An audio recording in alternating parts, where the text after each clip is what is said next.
Tell us what you really do, what you tell your mum or your grandma you do. And if you do have a pet peeve word, let's add some more in there that very people are nervous about using. Abby, do you want to start? Have we got mics? JJ, who's we've got one more. Yeah. Thank you so much.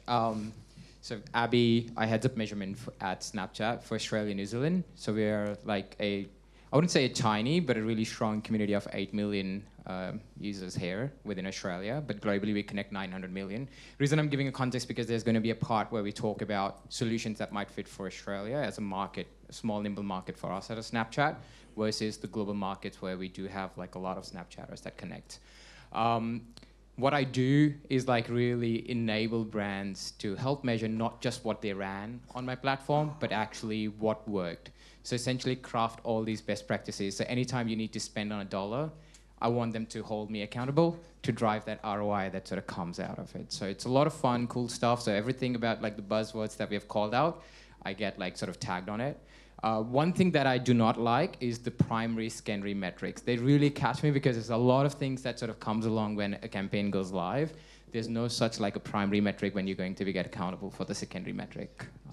Perfect. Thanks. Alex. So, I am the data strategy and commercialization lead at Samsung Ads. What that basically means is what do we do with our data within the business, and then what do we do with our data outside of the business? So how do we deliver stuff to our clients, and then how do we work across the industry with our data set as well? That means a lot of changing hats, a lot of kind of commercial hat, a lot of tech hat, a lot of industry hat. Gets confusing at times, kind of remembering which one's on. Yeah, where is that hat? But yeah, that's it in a nutshell. Perfect. Nick, welcome. Thank you. Nicole Bentz, and pretty much as it says on the tin, Chief Commercial Officer, but I think outside of Chief Moneymaker, it is probably more my passion area, which is, I think, trying to shape our product and the offering and the way that we trade that product with the market and prove its effectiveness and all that stuff to be relevant in the modern media world. And I hate the word legacy media. Okay, we're killing that today.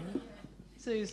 I head up the data product and tech for Nine. I have the great privilege of working with all of the incredible data that we are able to gather from our consumers across our publishing, broadcast and television, and our radio and audio networks. So we bring all of that together. We try to then deeply understand how those consumers behave when they spend time with us, what they want from us, and then provide that to our advertisers and to our marketing partners to help them drive their campaign outcomes. We build a suite of data products that help us do that. Anything you hate? Any phrase you hate? Well, I'm going to hit the buzzword jackpot because I actually love the words data and insights. Okay. And we love different opinions. It's good. I'll back you, Suze. Yeah, and I mean, I think that data creates insight, and insight is really just about providing information or intelligence to a part of our business to help them make a really informed decision, or to our advertising partners to again help them understand, where they should invest with us. And I don't think either of those are dirty words. Okay, we're bringing them back. Suze, let's just stick with you because you've started to answer this piece. So we've heard a lot about the outcomes story today, but the acknowledgement that the inputs are the important piece to make sure the outcomes are right. From a media owner point of view, and I know you've mentioned all the different channels that you help bring together. So you've got first-party data, but also currency data.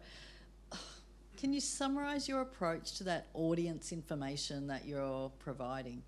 Yeah, so I mean, we very much take a hybrid approach to working with multiple different types of data and different data sources. So there are four measurement currencies in this market, and we work with all of them. We work with Oztam, we work with Ipsos Iris, we work with Audience 360, and we also work with Roy Morgan. Those give us, and the reason that we work with those currencies, and we're really committed to working with those currencies, is that they invest in giving us, first of all, a market-wide view of how media is being consumed.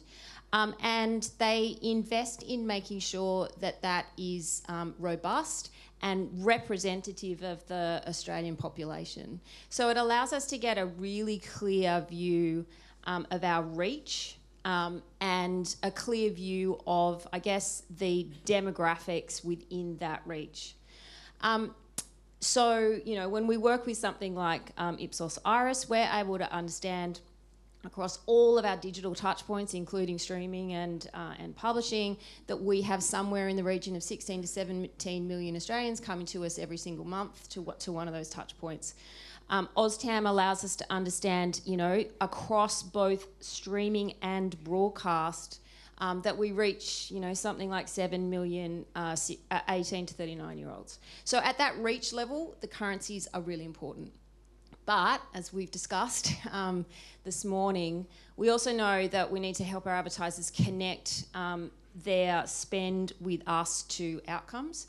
So we've also invested in using our really rich first-party data. So we collect about 2 billion signals of information from those 16 or 17 million people that come to our sites and apps every month.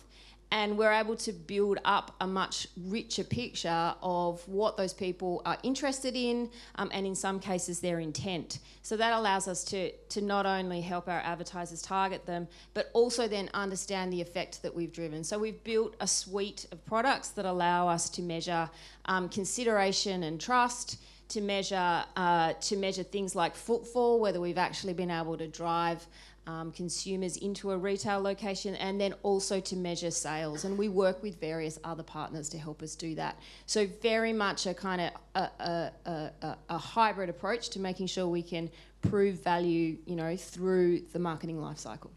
Thanks. Now, Nick, some may say, not me, that audio has less data, less sort of, We you do. know. Yeah? Yeah, we do. Tell us your approach. Yeah, so I think, look, we've got a really collaborative industry in audio, which is fantastic, and I've worked in other channels where it has or hasn't been, and I do think that is the cornerstone of delivering scale, standardisation and consistency for advertisers, which is great. GfK's evolved a lot, I think, bringing in a lot of our digital first-party data to help understand, and I think we were pretty quick as an industry to deliver that cross-channel currency to understand, you know, as consumers move from the wireless to, you know, to connected listening, what does that look like? So I think we've done a good job there. You may or may not have heard Lizzie from the CRA out in market talking about the audio ID. Again, I think that's about us delivering better quality data at scale into the ecosystem to understand reach and frequency. And there's more coming. And I think we've been quite singularly focused in working with that one partner and that one currency to just continue to improve it, and I think we've done a good job.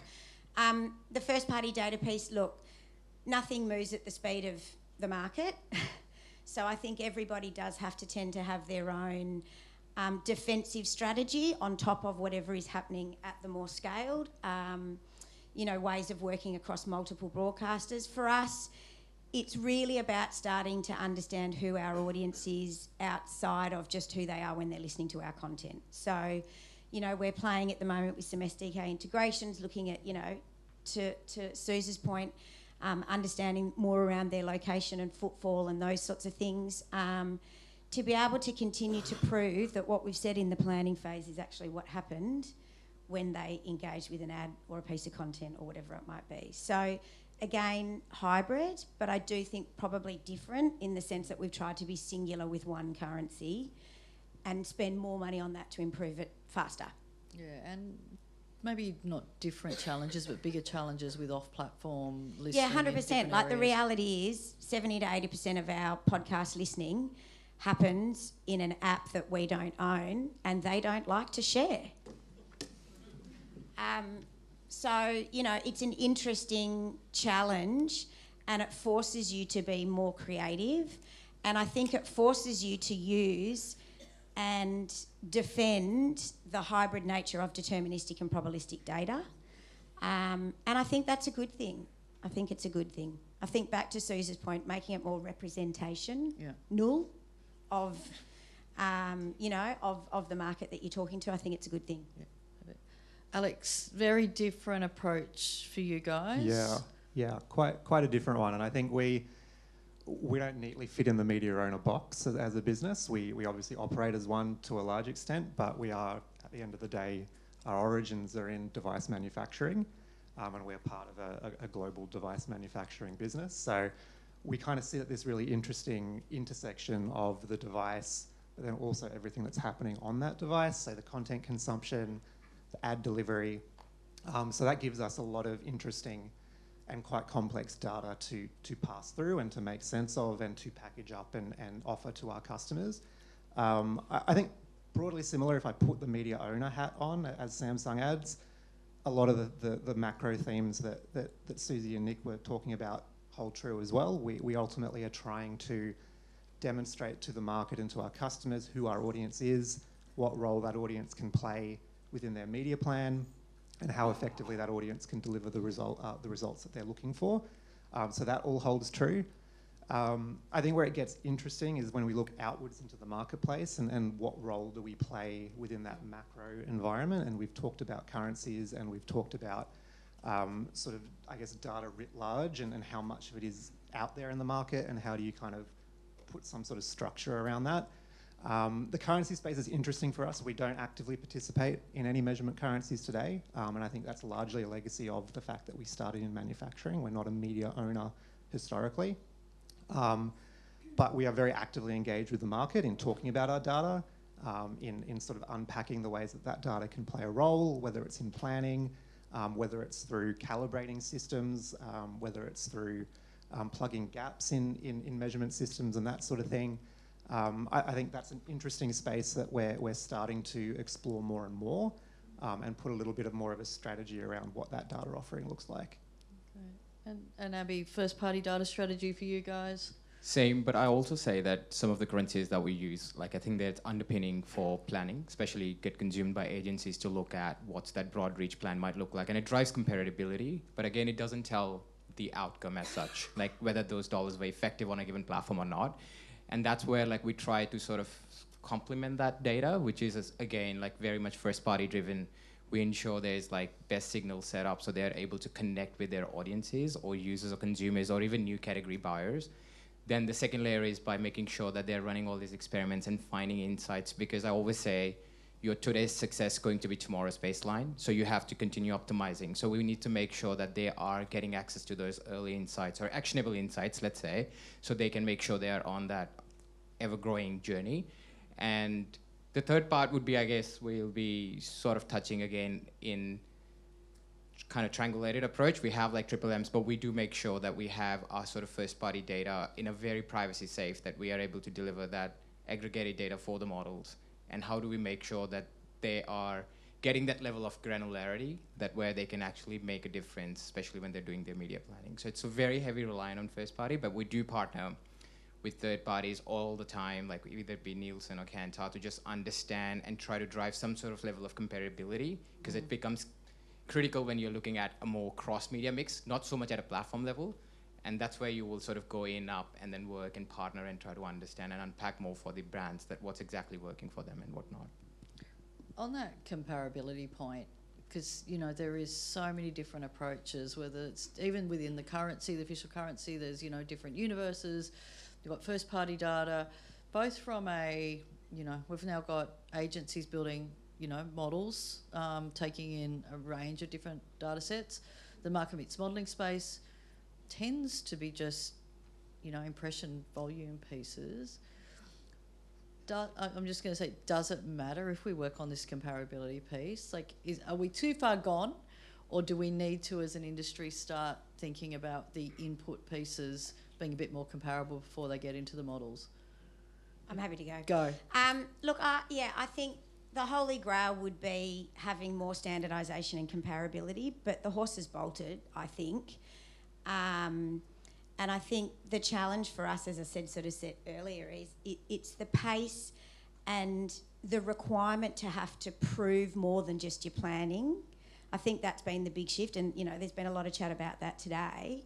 But it's being able to prove that what you said up here is what you did down here now. And I just think in order for everybody to be able to do that, that's just becoming such a singular approach.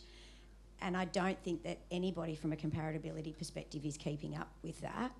And then you add MMM on top of that as well.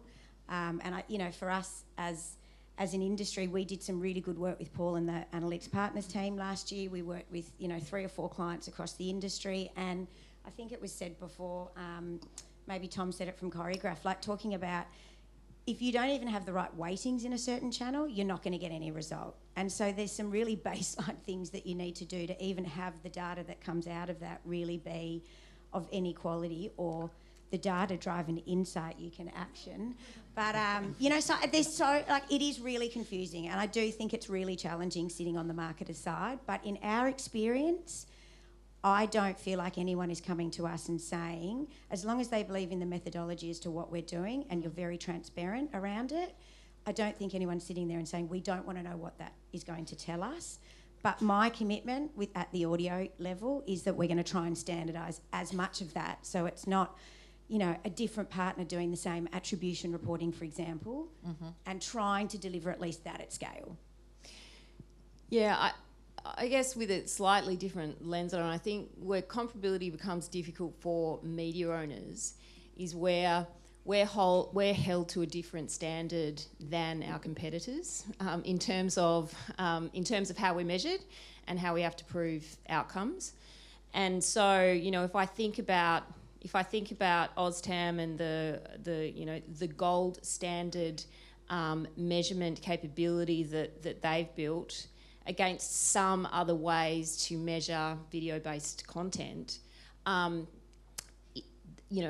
is far more robust, and it is tested, and it is normalised to the Australian population, and many of the measurement methods for other video are just not. And so the comparability becomes really difficult when there are different standards that are applied. So I think as an industry, and particularly as media owners, we ask for that consideration when either agencies or clients are building their own solutions, and we have those conversations with the MMM players as well.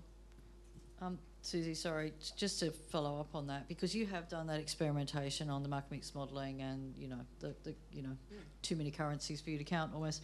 Have you learnt from that process, and this is you giving some advice to your competitors, what extra data or metrics, are there things that media owners, large and small, particularly like the mid-sized ones, which often don't have first-party data, is there a different approach to what data can go out to agencies and clients to feed into those models?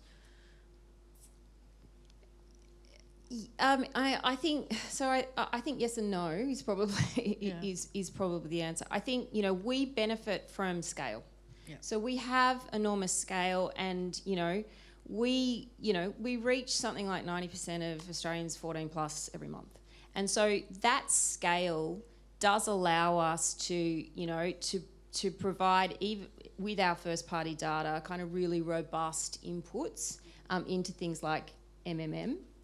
And I think the experiments that we've done with MMM have shown some kind of really surprising results. It's things like maths for one partner drove a huge increase in trust. Married at first sight, Love Island drove a massive consideration effect for another partner. So these some of these effects, which are pretty surprising even to us. I think we've benefited from the fact that we've had an enormous amount of first party data to be able to provide into those modelling. Abby, we've talked a lot about, I guess, the big end of town here. You have a lot of SMBs, a lot of, is the data requirements for a smaller client very different? Like, are we having a completely different conversation for different types of advertisers? I'd say yes. Like, so with bigger advertisers, usually they come up with like a 3-layer measurement. So they'll have like a strategic something in a play, which is like a triple M, like how much is enough, and how do I make sure I cover more share of wallet sort of next year. And then they will have like different layers of experiments, and then they make sure that they're sort of getting right channels in the mix. However, for the small scale advertisers, they're quite tactical. They definitely go for long term, but they like focus on like any single dollar that I spend, what's the ROI that comes out of it. So I've seen like out of Triangulated 2 really important like sort of pieces to the puzzle. One is obviously the performance that happens within that channel, which is again making sure you are tapping into the right creative. I know like from the platform perspective, even if it's a Snapchat, you need to make sure that you appear as a Snapchatter in a platform. You're able to connect with that Gen Z audience the way they sort of talk. So they really, because they're quite nimble, they're lean, so they sort of lean into some of those sort of creative best practices. So their requirements are quite different to than some of the traditional old advertisers, I'd say. So they would love a data on attention as an example. So we try to feed that attention data to it because it matters for them. They want to move away from just having exposures to impact. So we feed that sort of signal into it. Or it's more sort of quality viewed video views, example. So example, they don't want to take that 2-second mark. They might go at a 10-second mark. So they're quite complex in the way that they want to try to prove the value of every single dollar that they spend. And hence why there's like a lot of different requirements when I look at sort of SMBs to the large scale advertisers. They're quite fast. They try, like, they don't wait for tomorrow. They don't wait for longer fundings either. I do have like a couple clients where they have tried Meridian or Matas GeoLift studies, and they want to partner with us to just unlock fast. Like, so it's quite varies. And then there's a lot of things that we learn very quickly actually also from these small scale advertisers that we try to then bundle and bring these learnings to some large scale advertisers who are less risk adverse. So we sort of establish a new baseline, and then it sort of helps us to translate and bring all those ones who are less risk adverse to get comfortable and try things that are working in the market. So. We see similar with the SMB around creative. Like every bit of work we've been doing, and I think, the creative dividend, which we've been talking about a lot in audio, the SMEs, they want to know what that is. And I think they're either on or off. Like they either see the results or they don't. And I think they tend to typically, they can, at some point in that journey, they may only be using 1 or 2 channels. So they don't have that complexity, I think, across so many different channels. And either people are walking in the door or visiting the site or whatever, or they're not.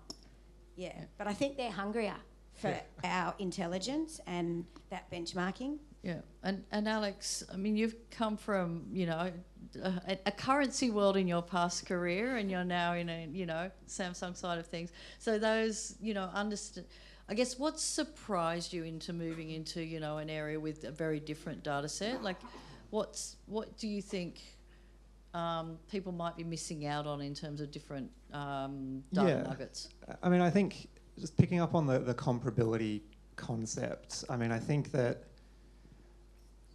to echo kind of Nick's point, I think the horse has bolted to a large extent on a lot of that comparability groundwork, and I think to kind of go back and try and reassemble that is probably not worth the time and effort at this point.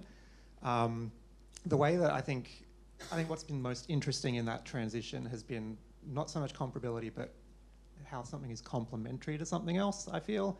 So accepting that there is no silver bullet to any measurement challenge that we've got today, accepting the reality of fragmentation that exists in the market, accepting the reality that those first-party data sets are going to be far better than any sort of third-party source can possibly be when we're trying to scale it across the marketplace.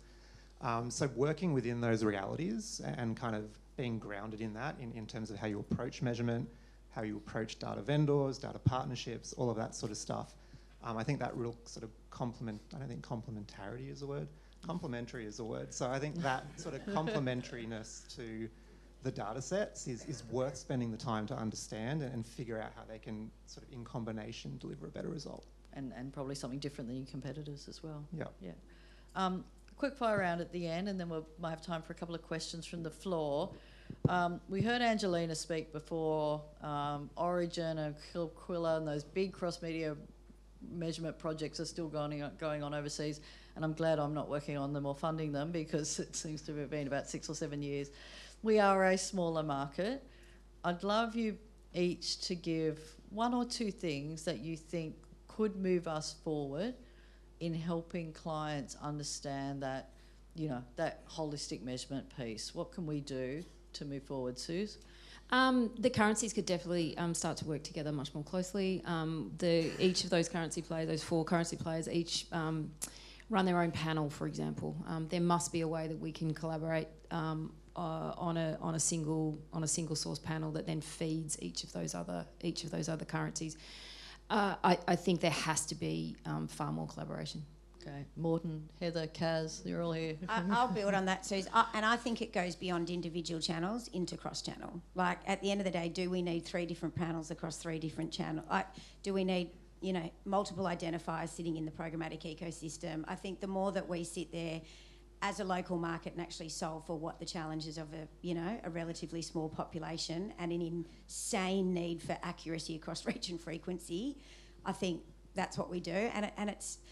I do think progress over perfection. Like, I do think, to Suze's point, when you come from, the more traditional broadcaster side, whatever channel, we tend to go for that perfection, and I think it's not the right thing to do.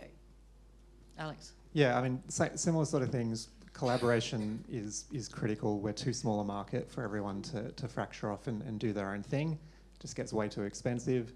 I think keeping the agency and the advertiser really hooked into those conversations as well is critical. So it can't just be a media owner-led conversation, because we will all spruik the benefits of our platform. Yeah. We want to preserve the benefits of our platform when it comes to putting it out in the marketplace. So I think having a really strong agency and advertiser voice is really, really critical, and to back it and to support it.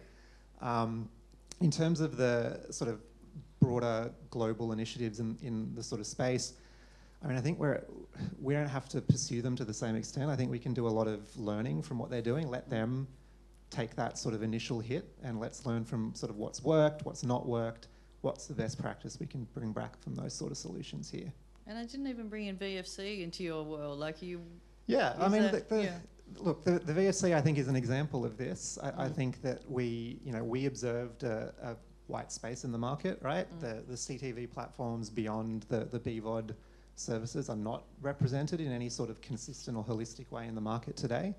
I think there's a screaming need for that measurement to be in place, and I think that's what the VFC is ultimately a response to, is how do we start to make some progress? Something is better than nothing. How can we then sort of bring that into the fold and look at how that can contribute to the measurement landscape? Screaming need, I like that. Okay, Abby. Probably same for me, and I'll just echo the panel. At Snap really struggles, especially I work with on standardized these currencies, especially when you're looking at the reach, because I work with either it be Ipsos or it's Roy Morgan. We look at all the reach numbers, they're not comparable. Like, even they have a call about comparability, the numbers are off, and obviously that's why we have more endorsed to standardize it. But at agency, we don't have a control on what they're consuming in their reach and media planning. All they consume is like the reach data from different providers. So definitely agreeing that having that sort of silos and breaking those silos and having one sort of single source of truth, that would enable a much more smarter decisioning in how they can sort of reach all these audiences.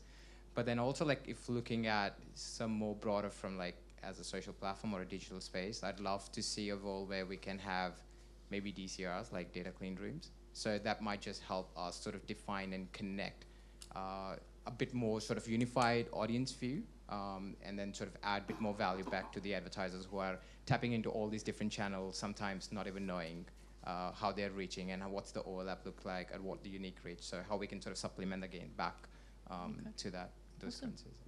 JJ, we got any fabulous We do. questions? There's one in here.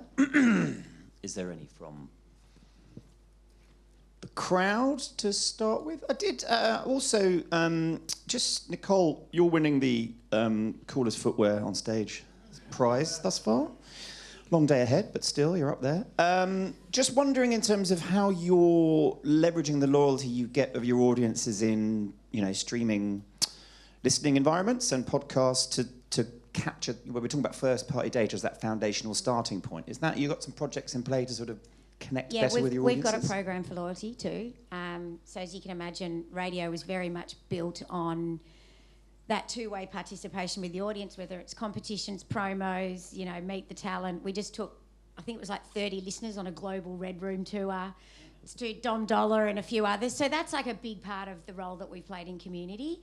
So we are definitely thinking about, in the digital world, what is our role in that community? You know, and I think about the good old days when you used to buy the entertainment book and you'd get 2-for-1 ironing, at the local dry cleaner. And you think about that sort of in a digital world, like what is our role to connect the community to what's going on around them through some sort of loyalty program. We started and we've been having some fun with it, but I think there's a lot more that we can do to sort of reimagine the role of live and local, talent-driven content. Yeah, so there's a lot that we're doing there, yes. Yeah, that makes sense. So there's a question on Slido with regard to sort of open web and Australian-owned media owners. So we talk about collaboration amongst media owners and how we can work better as an industry, but are there some examples of that are in play, or are there any aspirational plans in terms of how that could work in practice? Lots of discussion. I'll say that. Fair enough. I think we've got a number of examples. I mean, OzTam is an excellent example. The free-to-airs have been collaborating on OzTam measurement for well over 15 years, and probably longer actually. And we fund that. And to ensure that our advertising partners have a really robust way of understanding the audiences that they can reach. Ipsos and the IAB are another really good example of that. We are most of the major media owners in Australia, and a lot of the smaller ones are measured by Ipsos. So I think that I think that there are those examples of collaboration that probably aren't as well kind of considered, but but absolutely how we bring them together. And again, we fund that. So yeah. And continue to, even if you don't like what it says. That's exactly right. Great answer. Any more from the audience? All right. Well, yep. Arvind, you need your own mic. Thanks, guys. I'm heading to Brandcast tonight, and I'm sure I'm going to see some very big numbers. I'm just curious, behind the scenes, are you guys having discussions with the likes of YouTube, with the likes of Meta, to see if there's any way that you can harmonise some of the metrics that are being thrown out in the market? I mean, where is that at? Well, I mean, YouTube is actually measured in the Ipsos currency, and that is fed into OzTam. So some of that, is already happening. I would say, though, you're best placed asking Google that question, because, as you know, I mean, Google is the original walled garden, and we are very much, as hopefully I've just demonstrated, we are very much open to collaboration, and we try to collaborate wherever possible. Yeah, but both the YouTube and BVOD numbers are in Ipsos Iris. So. Yep. And I think we've made it public that with the audio ID, should Spotify want to join, we're absolutely open. It is open to others, like there is definitely that open invitation. I think no one is sitting here. We're committed to standardisation and scale as an industry. Absolutely. So, Yeah, and I mean, I think the VFC is another testament to that. So YouTube and Google are a part of that collective as well. So there's definitely collaboration happening there. Cool, thank you. It's all collaboration. Thank you, guys.